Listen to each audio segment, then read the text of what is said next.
Price Lord. ஆண்டவராகிய இயேசு கிறிஸ்துவின் நாமத்தினாலே உங்களுக்கு என்னுடைய அன்பின் வாழ்த்துக்கள். இந்த நாளிலும் கூட இந்த வீடியோ மூலியமா உங்களை சந்திக்கிறதுல ரொம்ப சந்தோஷம். எல்லாரும் நல்லா இருப்பீங்கன்னு விசுவாசிக்கிறேன். நானும் ஆண்டவருடைய கிருபையினால நல்லா இருக்கேன். ஸோ இந்த வீடியோ பார்த்தீங்கன்னா ஒரு ஹெல்பிங்கான வாய்ஸ். என்ன ஹெல்ப்னு பார்த்தீங்கன்னா, ஒரு ஆர்ஃபனேஜ்ல இருந்து ஒரு 25 பெண் பிள்ளைகள் மொத்தமாக எடுத்து படிக்க வைக்கிறதுக்கு அவங்க ரெடியாக இருக்காங்க. ஸோ எப்படிப்பட்ட பெண் பிள்ளைங்கன்னு பார்த்தீங்கன்னா, அப்பா இல்லாதவங்க, இல்லை அம்மா இல்லாதவங்க, இல்லை 2 பேருமே இல்லாதவங்க, ஸோ அடாப்டட் சைல்டு. அப்புறம் பார்த்தீங்கன்னா ரொம்ப படிக்கிறதுக்கு ரொம்ப கஷ்டப்படுற ஃபேமிலி. இப்படிப்பட்ட குழந்தைகளை எடுத்து அவங்க A to Z, அவங்களுக்கு சாப்பிட்றதுக்கு, தங்குறதுக்கு, புக்கு எல்லாமே A to Z படிப்புக்கு எல்லாத்துக்குமே அவங்க செலவு பண்ணுறதுக்கு தயாராக இருக்காங்க. ஸோ இப்படிப்பட்ட குழந்தைகள் உங்களிடத்துல இருந்தாலும் சரி, அல்லது உங்களுக்கு தெரிஞ்சவங்கள்ட்ட இருந்தாலும் சரி, எங்கே இருந்தாலும் அந்த குழந்தைகளை நீங்கள் இங்கே கொண்டு ஜாயின் பண்ணி விடலாம்.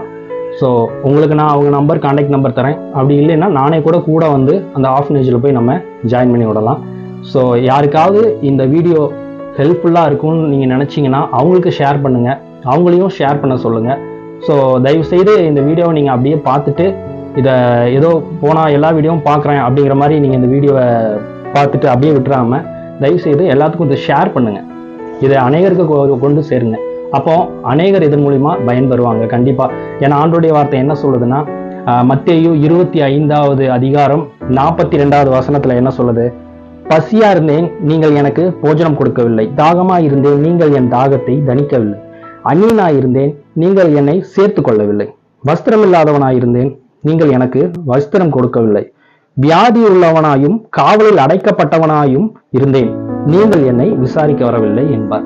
ஆமாங்க, ஆண்டவர் கண்டிப்பா அவருடைய ரட்சிப்பை நம்ம கொடுத்துருக்கிறதே நன்மையும் நீதியும் செய்யறது தான் கண்டிப்பா கொடுத்துருக்காரு. நம்ம அந்த விஷயங்களை நம்மளுக்கு செய்வதற்கு ஏதுவான பலன் இல்லாட்டினாலும், ஸோ இப்படிப்பட்ட சில பேர் நன்மை செய்கிறதுக்காக நிறைய இடங்களை வச்சிருக்காங்க. ஸோ இவர்கள் இடத்துல போய் இந்த குழந்தைகளை சேர்த்து விடும் பொழுது இந்த வார்த்தைக்கு நம்ம கீழ்ப்படியக்கூடிய ஆசீர்வாதத்தை தேவன் கண்டிப்பா நமக்கு தருவாருங்க. நம்ம விசுவாசிப்போம். ஸோ இந்த வீடியோவை நீங்கள் அப்படியே பார்த்துட்டு விட்டுறாம மற்றவங்களுக்கு கண்டிப்பாக ஷேர் பண்ணுங்க. ஆண்டவர் என்ன சொல்லியிருக்காரு? என்னிலும் சிறியவர்களாகிய இவர்களுக்கு எதை செய்தீர்களோ அதை எனக்கே செய்தேன்னு சொல்லியிருக்காருல்ல. ஆண்டவர் வாக்கு மாறாதவராக இருக்கிறாரு. அதற்குரிய ஆசீர்வாதத்தை தருவாரு. நீங்கள் கண்டிப்பாக இதற்காகவும் ஜெபித்துக் கொள்ளுங்க.